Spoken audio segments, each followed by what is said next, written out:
to tackle all our short-term goals and then begin to work on our long-term goals. 10th question. How strong do you feel class student government relationship is with the student population?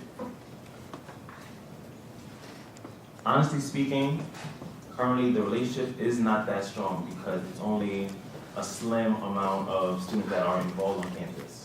However, this is something that we are trying to change. We would like to get more students involved so that way we can increase the relationship between the student population as well as student government, between student population and administration. These are all things that have to be built over time.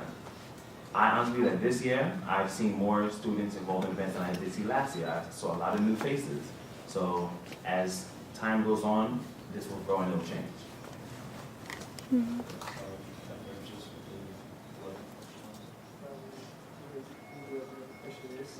How can relationships between students and faculty and class student government be strengthened? So, I'm going to quickly go back for that answer. So like you said, I don't think that the student government relationship with the students is that tight. Again, I'm not saying it's USO, like seriously.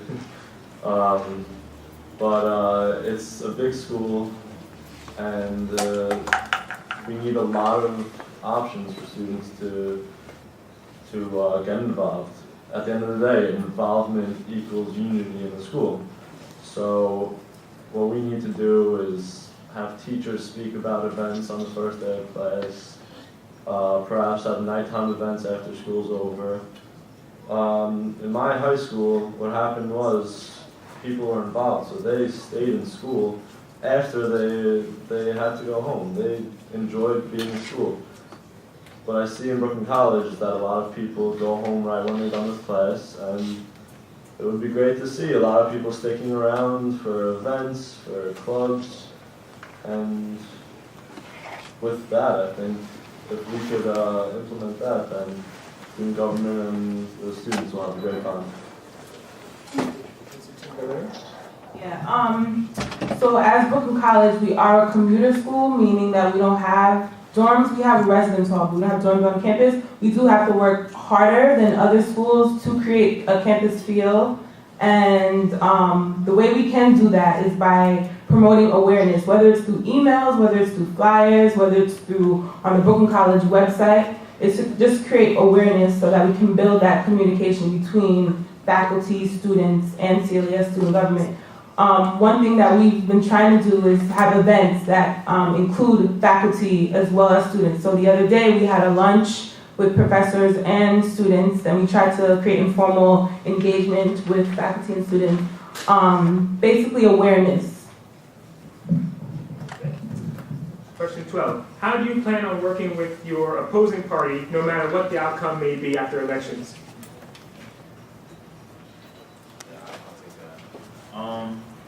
From what I've seen and some of the conversations that I've had with the opposing party, they do have some good ideas also that should also be addressed.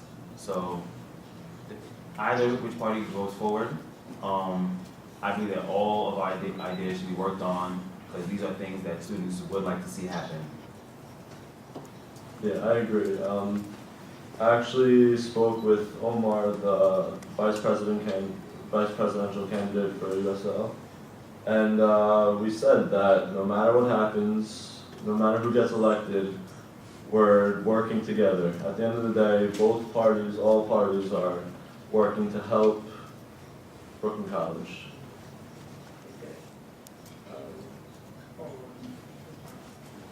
One more question? Well, not one more question. And then we can open the floor to public questions. And the next question is, 13th question, how do you plan on building a strong, competent, and trustworthy team in order to effectively get business done? Okay. Well, I believe the PhD party already has a really strong and committed team to help improve campus life and the average life of each student. Each of our assemblymen or candidates and president, vice president, these people were all motivated, dedicated to giving up their time after school and, in between classes and just, coming up with strategic plans, different ideas to help improve and, help out the students. I mean, it's not an easy job, definitely not easy. It takes a lot of hard time and hard work and lots of time, dedication, and again, these people were hand-selected by President Jonathan Fenchel. They're all reliable, top-notch students, and they, some of them came to us. We reached out to many of them, and we asked them to join us, and they were more than willing to, come in and try to help out each student here at Brooklyn College. Thank you for answering our questions, and we're... Oh, I'm sorry. Being that it's trying to wrap it up, I guess we'll have to speed this question up. In terms of the team that we're building, the people who came to us were all people who were motivated, most of them for various reasons, whether it was they're involved in clubs and they've seen and they didn't like how some things went about and they would like to make sure that things go smooth for future clubs, or even individuals who were just really interested in politics and wanted to get involved in student government. We want to work, we're working with a system of accountability and responsibility. So how it is that everybody has to report to somebody as it goes up the ladder. So people are held accountable for the task that they're delegated to take care of. So that's how our team is built. I'll say thank you, Ms. Coates, for the prepared questions. Now, I'd like to open the floor to any questions that people in the audience may have, and we'd like the questions to be asked through the mic so everybody can hear the question. Yeah. Please state your name and your year. And make sure the mic's turned on. I'm loud. I just wanted to ask, I don't know who's going to answer. Okay, so give your name. My name is Khadija. I just wanted, I don't know who's going to answer, I don't know if it's particularly to any campaign, but was the student body notified about this debate today? I mean, was there a form of email, flyering, or, because this does bring up the topic of student awareness, where students are not notified about things, so they can't be involved. I'm going to have to answer that. Yeah, so They- I really don't. Yeah, candidates were not part of the process of making the debate happen. The Intervarsity Christian Fellowship hosted the debate. We were working with CLAS President and trying to get this going. We had planned this like a month ago, but with other things that we were doing and what the student government was doing, we had to find a time where we had enough time so that we can plan this effectively.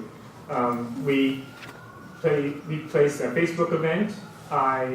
We sent out emails through the email list that CLAS Student Government has. So clubs were notified about this, and we invited them to come to this. And the publicity of this debate could have been better, but such as, and even publicity of the debate that was televised could have been better. But we're beginning here right now with a new sense of environment that we want to facilitate on this campus, because by having this, we are opening the door for another club or some other entity to step up and have a public debate for everybody to have. Because technically, this is the first time in recent memory that we're even having a debate even in a public setting like this. So we are beginning something, a new trend that we hope will carry on to the next year. Hopefully not as much to us, just to verify that, because you just said we sent out to clubs, but not everybody here is. I'm kind of recording, but Just like the future. okay. Yes, We sent out to the student body. Someone asked no question. only here it's like about like 30, 40 people, probably less. But the school does consist of more than 11,000. If I could pick that up for a second, in terms of how we reach out to students, we must have all communication go through the Office of Student Affairs. They have been very good to us in terms of working together. If there was one thing, though, that I would like to work with them on, is that I would rather not have student government be a subsection of student affairs in the email. Now, who got the email from student affairs saying there's student government elections? Yeah, I That did. email came April out. 11th. Now, who got the email from student affairs but didn't read that far into the email? If that happens, it's a part of that email, but people don't really read it through. All right, so what I would really love to work on, and we're going to get there, is to have student government only emails. All right, and the real problem though is continuity. So we need to do a better job of maintaining continuity within student government, which is again the point of having a smoother transition. All right, because if the new people don't know that they can send out emails through student affairs, then by the time they find out about it, it's going to be March, which is actually what happened this year. It took me a while to figure out exactly how to reach out to the student population through the email. Flyers, who pays attention to flyers? Thank you, and we'll work on that. There are a number of flyers on campus, and this campus is very strict about where you put flyers. So, you try to put it up, they'll tear it down. Everything needs to be signed and checked and whatever, so in terms of having a better student government outreach, it is definitely an agenda item for both political parties, I hope. Thank you for the clarity. Any other questions? Greetings, my name is Cynthia Bohr, and I'm a junior. This question is simply to the presidents of both political parties. I know you guys may know that Louis does a great job, and he's always running around, and it takes a lot of time to be the president. I want to know how you guys, in your current lives, before being the president, maintain your time and all the stuff you have to do, being a full-time student, and any clubs you guys are involved in. I just want to know. I personally it would be my top priority being president. I'm sure it has to be. The work that I do happens at night, so that wouldn't be a factor. I will be working throughout the clock if I am elected. My question is also how you manage your time now as far as any clubs you're involved in or anything like that. Right now I'm not in any clubs, except for this.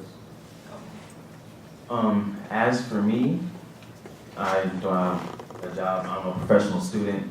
This is my job. So I am involved in several clubs. However, I operate off of a calendar on my Mac. If it's everything on my calendar is what I do accordingly. So I allot time for various things. And as for next year, being that I only have about maybe two upper tiers left, and I already complete my major, or I'm going to be taking electives. So I have the time to dedicate towards this job. I would also like to say something about that. Currently, President John, basically the members of the PhD party that are running right now have been in full contact with the president. He sends out countless emails. I believe he really does manage his time really well. Texts were sent out.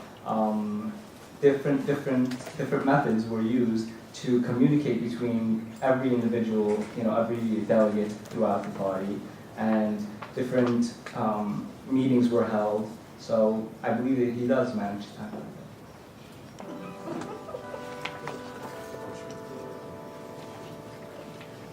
Hello, my name is Adanya Heslop. I'm a sophomore and I'm also a transfer student. So my question is for both parties. I wanted to know, how are you going to be able to entice people like myself who transferred to get more involved and do more different activities in school? How are you going to try and communicate with them is it going to be via email? Is it going to be through Facebook, Twitter, different internet access? How are you going to do that? Well, I